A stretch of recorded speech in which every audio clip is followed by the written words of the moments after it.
सलाम, नमस्ते एंड सत श्री अकाल टू ऑल ऑफ यू। तो कैसे हैं आप सब। तो अक्सर लोग पूछा करते हैं कि आप हमेशा ईश्वर की बातें करते हो, हमेशा ईश्वर को पूछते हो। अगर ईश्वर है तो दिखता क्यों नहीं है? अगर ईश्वर है तो सामने क्यों नहीं आता? अगर ईश्वर है तो हमें रियलाइज़ क्यों नहीं होता? तो इन सभी क्वेश्चन का ना मैं एक सीधा सा आंसर लेके आई हूँ।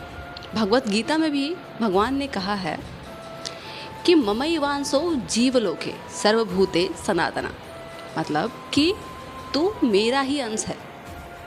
जब आप खुद परमेश्वर का अंश हैं तो इससे बड़ा कोई और प्रमाण क्या हो सकता है हमारे लिए।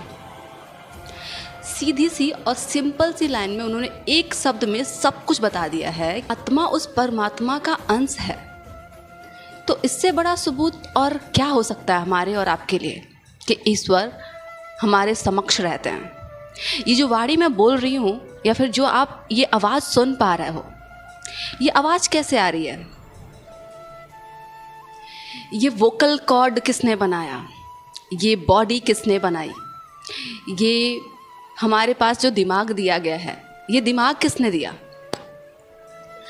सिंपल सी बात, भगवान ने जब सब कुछ बनाया, निर्धारित किया, उस टाइम पे हमें ये भी बता दिया कि तू ही मेरा अंश है।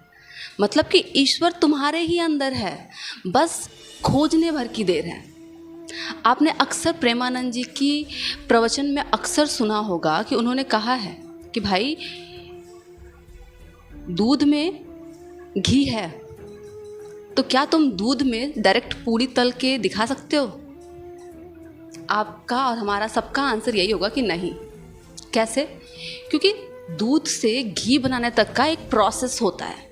आप वहाँ से वहाँ तक जैसे जाते हो, उसके बाद वो चीज़ें आप तक पहुँचती हैं। जैसे कि पहले आप दूध को बॉयल करोगे, फिर उसकी मलाई निकालोगे, फिर उसको महोगे, फिर उसका मक्खन निकलेगा, फिर उस मक्खन को गर्म करोगे, तब जाके कहीं घी आपको मिलेगा। उसके बाद आप उस घी में पूड़ी तल सकते हो। वैसे ही ये हमारा जो सनातन है ना, जैसे ईश्वर हैं, ईश्वर भी हैं, बस उनको पाने की एक प्रक्रिया है जिसको आप अपनाएंगे तब आप जान पाएंगे कि हाँ, ईश्वर कहाँ है। ईश्वर अगर हैं तो हमें दिखते क्यों नहीं है, और अगर ईश्वर हैं तो इसका कोई प्रमाण क्यों नहीं है। प्रमाण तो उन्होंने सबसे पहले लाइन में ही दे दिया है कि तू मेरा ही अंश है। ये इस बात से बड़ा प्रमाण कोई हो ही नहीं सकता इस धरती पे। और अगर मान लो आप इस चीज़ को भी नहीं मानते, मान लो आपने गीता नहीं पढ़ी है, मान लो आपने सुना ही नहीं ये शब्द, तो भी आपको और हमारे आसपास बहुत सारे ऐसे गाने बनाए गए हैं ना जो हमें प्रेरित करता, हमें इंडिकेट करता, हमें दिखाता रहता है कि हाँ, धरती पे कुछ तो ऐसा है जो हम सबसे परे है, कुछ तो है जिसको बारे में हम शायद नहीं जानते हैं। बहुत सारे गाने हैं। एक गाना यहाँ पे ये भी है, मैं इस गाने को बहुत सुनती थी बचपन से। मैं नहीं समझ पाती थी ये गाना का मतलब, कभी समझ नहीं पाई, लेकिन हाँ, ये गाना मुझे बहुत पसंद था, इसलिए मैं हमेशा सुनती रहती थी। कल अचानक से मेरे दिमाग में गाना आया तो मैंने सोचा कि आप सभी के साथ शेयर करना चाहिए, इसलिए मैंने आज ये वीडियो आप सबके सामने अपलोड किया। तो हर तरफ, हर जगह, हर कहीं पे है हाँ उसी का नूर, हाँ उसी का नूर। रोशनी का कोई दरिया तो है हाँ कहीं पे जरूर। रोशनी का कोई दरिया तो है हाँ कहीं पे जरूर। ये आसमां, ये ज़मीन, ये चांद और सूरज क्या बना सका है कभी कोई भी कुदरत, क्या बना सका है कभी कोई भी कुदरत।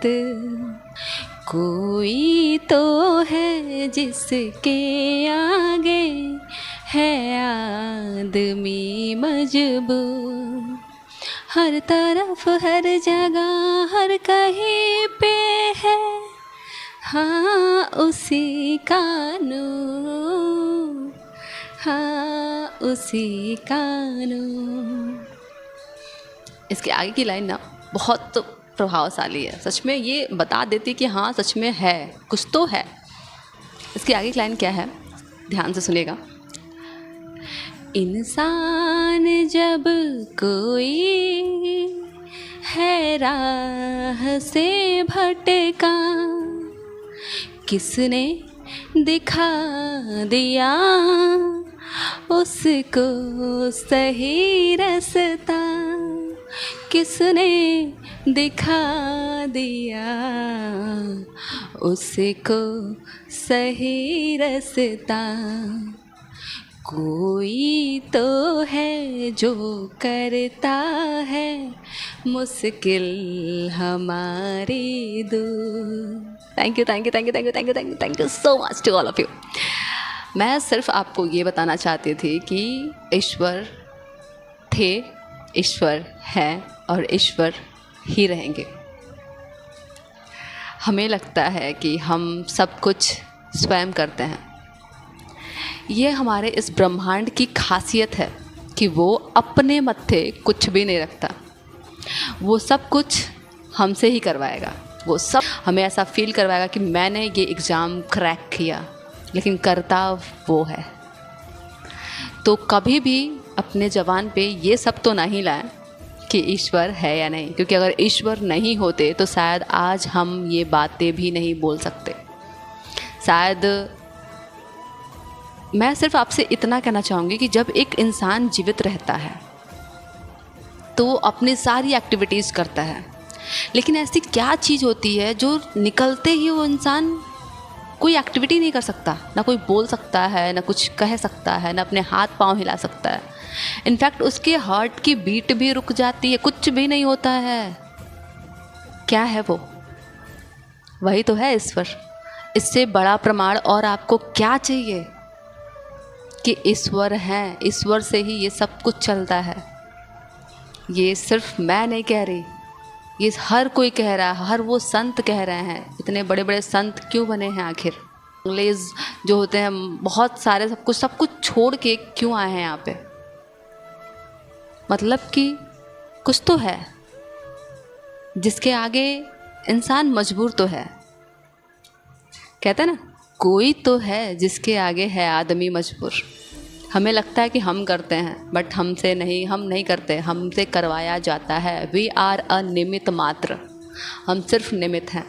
अगर आज मैं ये वीडियो भी बना रही हूँ ना, तो इसके लिए भी मैं निमित्त हूँ, और मैं इस निमित्त बनने का बहुत बहुत आभारी हूँ कि ईश्वर ने मुझे ये मौका दिया है। मैं आपको बताना चाहूँगी, अभी थोड़ी देर पहले मैं जैसे ही आप वीडियो बनाने के लिए रेडी सेटअप को रेडी करके बैठी, अचानक से क्या हुआ ना, बहुत तेज़ आवाज़ आने लगी बच्चों की। 8-10 बच्चे खेलने लगे, खिड़की से आवाज़ें आने लगी। तो मुझे लगा कि सर लगता है आज वीडियो नहीं बन पाएगा, क्योंकि आवाज़ बहुत ज़्यादा आ रही है, तो शायद नहीं हो पाएगा। फिर मैं 5 मिनट बैठी, पहले सोच रही अब जाएगा, नहीं हटे सब बच्चे। 1-2 बार बोला भी, बच्चे नहीं हटे। उसके बाद फिर मैंने अपने दिल पे हाथ रखा एंड देन से कि ईश्वर, मैं आपका काम कर रही हूँ। अगर आप चाहते हो कि ये वीडियो बने तो आप देख लो। बस मैंने इतना बोला। उसके सिर्फ 2 मिनट के बाद इस खिड़की पे कोई आवाज़ नहीं थी, कोई वॉल्यूम नहीं था, कोई पर्सन नहीं था। मैं खुद शॉक्ड हो गई कि यार, मतलब सच में ईश्वर हर जगह है, कण कण में है। वो चाहते हैं तभी आज मैं ये बोल पा रही हूँ, वो चाहते हैं तभी मैं आज ये बना पा रही हूँ और आप तक ये सब चीज़ें बता पा रही हूँ। तो दोबारा ये सब बोलने से पहले एक बार ज़रूर सोचें कि जो आवाज़ निकल रही है हमारे पेट में, जो ये खाना जो हम खाते हैं वो पच रहा है, ये सब चीज़ें कैसे हो रही हैं। ये हम चाहे तो अपने बॉडी का एक अंग तक नहीं बना सकते, और हम कहते हैं ईश्वर है ही नहीं। इसको बेवकूफ़ी तो कहेंगे ना, क्या कहेंगे यार। आप अपने शरीर का एक अंग बना नहीं सकते। बिगाड़ने में तो आप आगे हो, बिगाड़ दोगे, कोई दिक्कत नहीं है लेकिन बना नहीं सकते। बनाया किसने? उसने। कोई तो है। यह आप सबको समझना होगा कि ईश्वर है, ईश्वर है। उनका प्रमाण अगर मैं देने जाऊं तो शायद मेरे पास बहुत सारे ढेर लग जाएं। इतने सारे लोग हैं जो बताएंगे कि हाँ ईश्वर हैं। तो आगे से ऐसे सवाल करना बंद कर दें, क्योंकि हम और आप उन्हीं के अंश हैं। वो ईश्वर हमारे अंदर ही एग्जिस्ट करता है, जिसकी वजह से हम चल रहे हैं, बोल रहे हैं, खा रहे हैं, पी रहे हैं। ये सब कुछ उन्हीं से चल रहा है, ये ईश्वर। तो अपना अपना रखिए ढेर सारा ख्याल। मैं वंदना राव, फिर मिलती हूँ आपसे नेक्स्ट वीडियो में एक नए एपिसोड एंड नए टॉपिक के साथ। तब तक के लिए बाय बाय, टेक केयर, सबका खैर एंड राधे राधे। और हाँ, वीडियो को लाइक, शेयर एंड सब्सक्राइब करना बिल्कुल भी मत भूलना। Thank you so much to all of you and love you all. Bye bye.